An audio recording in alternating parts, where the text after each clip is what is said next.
aula de geografia. Eu produzi esse slide aqui para facilitar o entendimento de vocês sobre o assunto, né?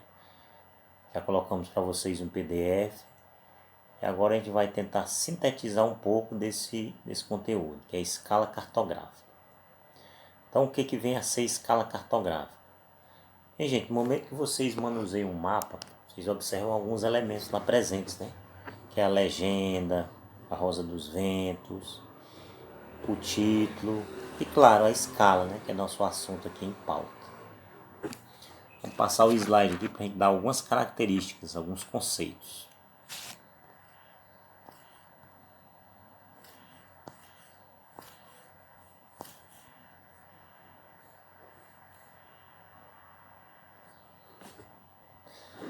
Escala cartográfica. Então é a relação de proporção entre a área real e sua representação. Gente, vocês já pensaram você pegar o território brasileiro, a superfície do nosso território, você colocá-la em um mapa? Já pensou se a gente fosse retratar toda a superfície real? Já pensou a quantidade de papel que seria necessário, né? Teria que emendar muito papel, então seria praticamente impossível. Então, para isso, surgiu a escala cartográfica ou as escalas cartográficas, que são dois tipos. Então, o conceito é esse. A escala, ela vai se servir da matemática e de forma proporcional vai tentar ou aproximar o máximo possível o tamanho real do tamanho gráfico. Certo? Essa relação não é feita de forma aleatória, e sim de forma precisa, certo? Para que possa retratar da forma mais fiel possível. O segundo embaixo aqui, ó, é a escala que indica o quanto determinado espaço geográfico foi reduzido para caber no local em que ele foi confeccionado em forma de material gráfico. É justamente pegar o espaço real e transformá-lo em espaço gráfico, que vai resultar nos mapas. A redução dos mapas não ocorre de maneira aleatória, foi o que eu falei agora, né? E sim de maneira proporcional. Então, de forma proporcional, o espaço do território piauiense ele vai ser retratado lá no mapa, guardando as suas devidas proporções. E essa expressão numérica, a expressão numérica que vai resultar dessa proporção é chamada justamente de quê? De escala, certo? A gente vai ver mais na frente que a escala se divide em duas, certo? Vamos lá. Tipos de escala. Nós temos a escala numérica e a escala gráfica. Escala numérica e escala gráfica.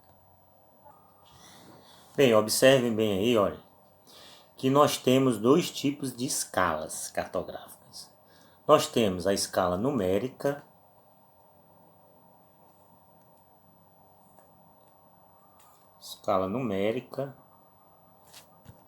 e nós temos a escala gráfica.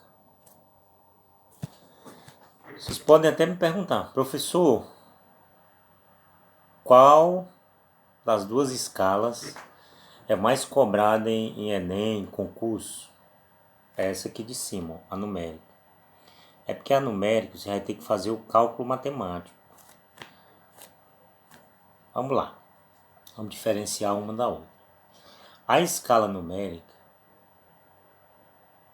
aqui corresponde ao numerador, o 1. O número 1 sempre será 1 centímetro.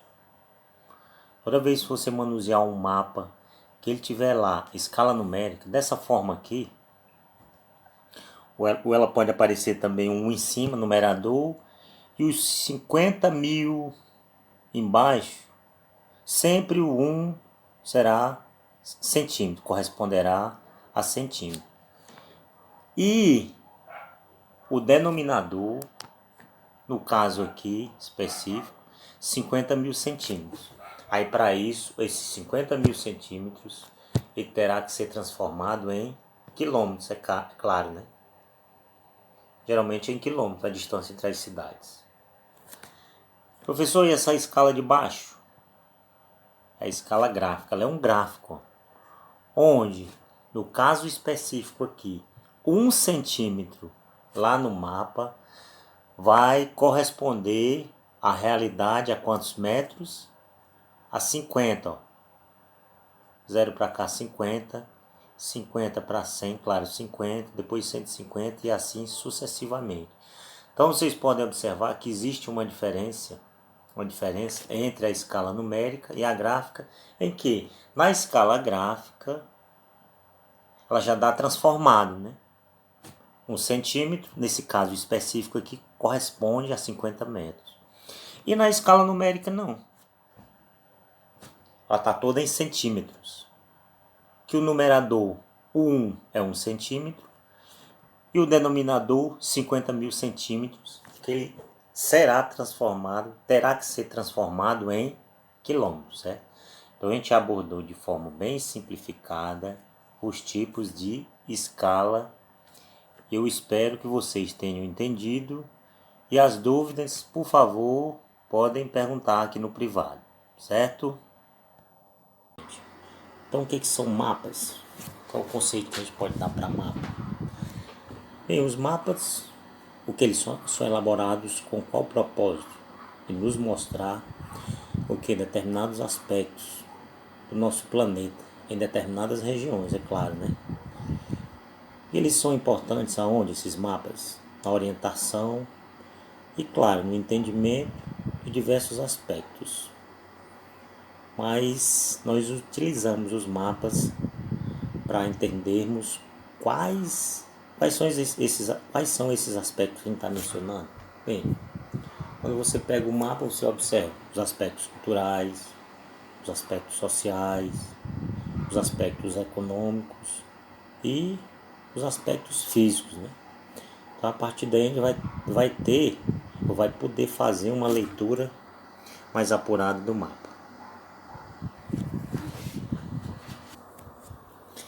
A gente vai começar falando dos mapas históricos. Observem bem esse mapa aqui. Então, o que são mapas históricos? São mapas que eles são bastante antigos. Ó. Vocês visualizam que esse mapa é bastante antigo, né? Olha, observem bem a aparência dele. Né? É bastante rústica, ela é envelhecida. Mas quando esses mapas foram elaborados, ou seja, a maioria deles, ela foi elaborada quando não existiu o quê? Tecnologia, certo? Por isso o aspecto dele é dessa forma aí. Diferentemente dos que são elaborados hoje com muita tecnologia, na verdade. Então, por isso, esses mapas, eles são, digamos assim, precisos, né? Verdade? Mas mesmo assim, gente, quando eles foram confeccionados, eles eram bastante importantes naquela época, né? Eles tinham seu grau de importância, certo? Mas eles são muito utilizados atualmente para descobrir o que? Como as pessoas em tempos bem remotos elas concebiam ou elas observavam o espaço, certo? Então esses mapas são bastante importantes. Como a gente falou, são mapas antigos, rústicos, eles são envelhecidos, eles não apresentam a mesma precisão dos mapas atuais, até porque naquela época não tinha a questão da tecnologia, certo? Como eu falei, só repetindo, eles são mapas que atualmente eles são bastante utilizados para que se possa estudar como as pessoas retratavam o tempo naquela época. Os próximos tipos de mapas são os mapas físicos. Bem, gente, os mapas físicos são aqueles que representam as formas de quê? De relevo, do território, de montanhas, de rios, de lagos, planaltos e planície, entre outras formas de relevo, certo? Então esses são chamados de mapas físicos. E eles, vocês podem observar aqui no slide, que eles são elaborados tendo em vista a observação das cores e tonalidades. Para quê? Para que se possa visualizar, facilitar na visualização dos elementos geográficos. Por exemplo, a água, rios, lagos e oceanos. Ela é representada o quê, ó? A cor azul, não é verdade? E nesse caso específico aqui, além das águas, ele está retratando a questão da altitude, ó, das altitudes. Quanto mais escuro estiver esse marrom, quanto mais a tonalidade se apresentar na cor marrom, maior será a altitude, ó. Certo? Então esses são mapas o quê? Mapas físicos. O próximo tipo de mapa são os mapas econômicos. Bem, gente, os mapas econômicos, como vocês estão observando, esse mapa aqui que eu estou mostrando para vocês é o mapa da distribuição espacial das indústrias ao longo do território brasileiro, certo? Mas o que são mapas econômicos? São aqueles mapas que eles representam as atividades financeiras e produtivas, ó, indústria, na verdade. Mas eles também trazem informações e dados socioeconômicos, como quais? Ó, pobreza, a fome e etc, na verdade. Então temos o que? Mapas da distribuição das indústrias, da localização de matérias-primas, isso aqui é das indústrias, né? A gente tem também mapas onde ele vai retratar a distribuição das matérias-primas ao longo do país que está sendo estudado, o mapa, de determinados tipos de serviços. Então ele vai dar uma visão geral de todos os aspectos socioeconômicos que sobressaem nesse determinado país, certo? Então esses mapas são chamados de mapas econômicos. Dando continuidade, agora a gente vai ver os mapas demográficos. Demografia tem a ver com população, certo? Então, o que são esses mapas demográficos? Eles são utilizados para representar, como eu já falei, a questão da população, né? Da distribuição populacional ou distribuição demográfica. Como, por exemplo, o número de habitantes por quilômetro quadrado ou densidade demográfica. Retratar também a concentração das moradias, em qual região do espaço brasileiro ocorre a maior concentração de moradias.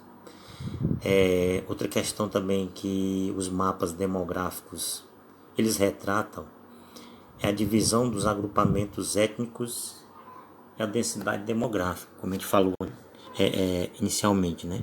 Essa densidade demográfica vai ser retratada no mapa através do número de habitantes por quilômetro quadrado, né?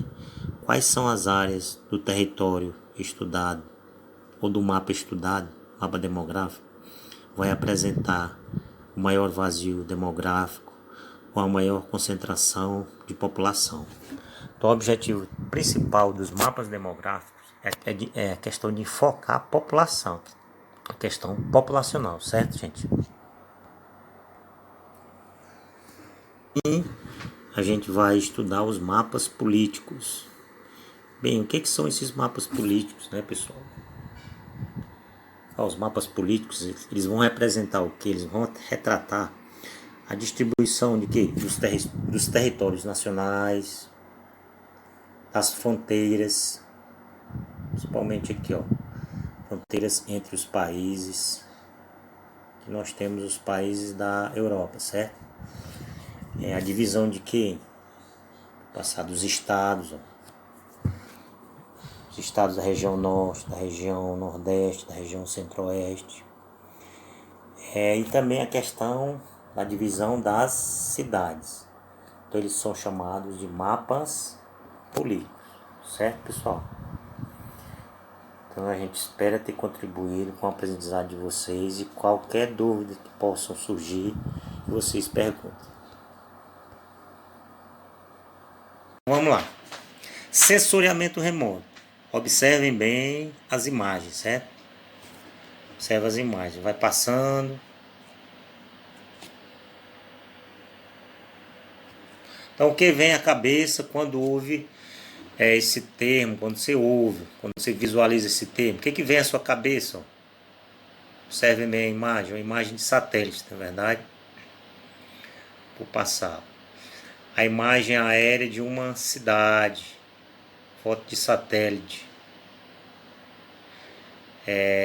Outra imagem aérea, foto de satélite. A gente vai compreender a definição de sensoriamento remoto e quais são os seus usos, quais foram e quais são os seus usos atualmente e quais serão os seus usos, não é verdade? Vamos passando aqui o slide. Vocês estão visualizando nessa imagem que é uma câmera fotográfica, é o olho de uma pessoa, né, de um ser humano, claro, e alguns satélites. Vamos associar. Então, gente, quando foi que surgiu esse termo? Sensoriamento remoto? Olha, meio aqui no slide. Ó. Surgiu logo após a invenção de quem? Da máquina fotográfica. Da tão falada máquina fotográfica. Nessa época, se tornou possível que o registro de imagens a partir do céu, né?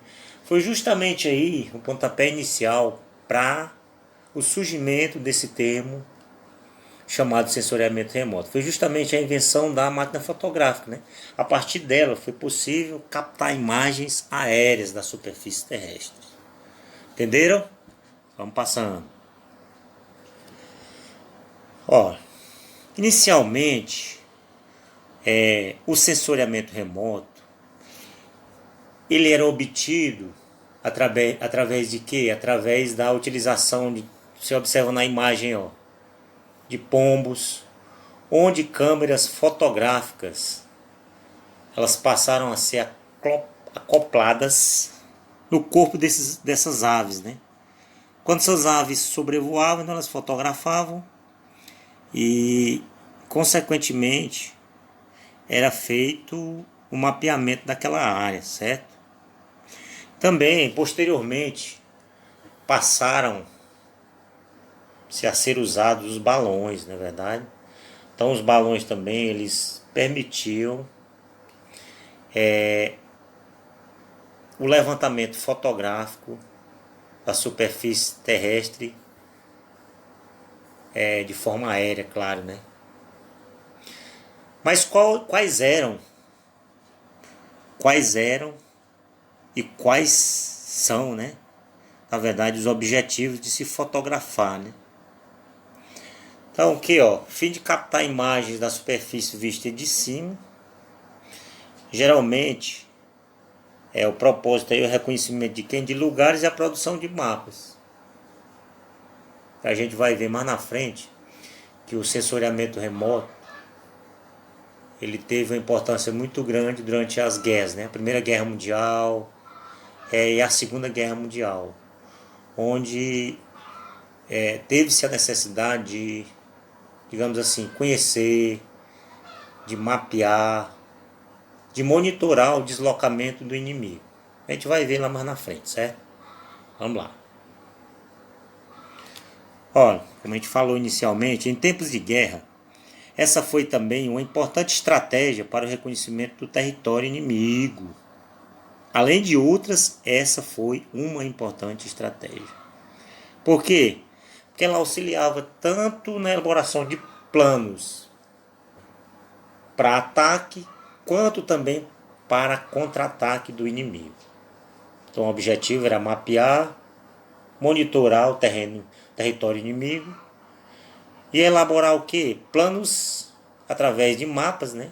Tanto de ataque como de contra-ataque. Principalmente lá na Primeira Guerra Mundial, onde passou a ter uma aceitação muito grande o sensoriamento remoto como uma forma de estratégia de guerra.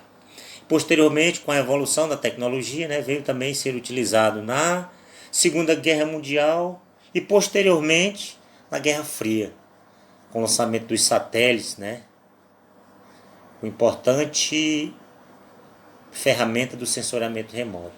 Os satélites, os aviões, a máquina fotográfica, etc.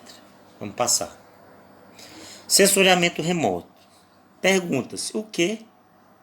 Então, o que é sensoriamento remoto? Para a gente ter uma noção, né? Ó, estacionamento de moto, controle remoto. Opa, chegou perto. Sensoriamento remoto. Quase isso, né? Tem a ver com remoto, com distância e ausência de contato direto. Então, o sensoriamento não é nada mais, nada menos do que, digamos, captar imagens da superfície terrestre sem um contato direto com a própria superfície terrestre, de forma remota, de forma distante. Então, feito através de quê? De satélites, de aviões, de balões. Nesses equipamentos é instalado um sensor. Então, esse sensor vai captar as imagens aéreas, certo? Vamos lá. Vamos dar uma definição entre várias que existem, né? Então, o sensoriamento remoto é um conjunto de técnicas e procedimentos tecnológicos. Esse conceito já é mais atual. Tecnológicos porque na era da globalização temos aí o computador, né, a internet, a fibra ótica, que visa a coleta. Inicialmente é feito o que? A coleta. Posteriormente é feita a representação de dados de quem? Da superfície terrestre, sem a necessidade, como eu já disse anteriormente, do contato direto. Esse contato é indireto, ele é de forma remota, de forma distante, certo? Aí nós temos bem que uma imagem aqui do lado. Obtenção de imagens por meio de sensoriamento remoto. Temos lá o A, o Sol, o B, a atmosfera, o C, o alvo que se pretende mapear. Poderia ser um desmatamento, um incêndio. O D é a plataforma, o sensor. Então existe um sensor presente lá no satélite, na verdade. O E, a transmissão. Essa transmissão está localizada na Terra, uma estação transmissora. O F, o processamento e análise. Porque tudo que é captado desses equipamentos aí, eles precisam ser o que? Processados através de hardwares e softwares, é claro, não é verdade? E o G, a informação, que é o produto final do sensoriamento remoto, certo? Deu para você entender, entendeu? Então nós vamos do A até o G, ó. Fonte de energia, a atmosfera, C, o alvo, o D, a plataforma, o sensor, onde está localizado o sensor, no caso aqui específico é o satélite, o E, a transmissão, o F, processamento, claro, a análise, na verdade, é feito o processamento, consequentemente a análise desses dados, e são lançados esses dados, e posteriormente vai gerar o que? A informação, que é o produto final do sensoriamento remoto.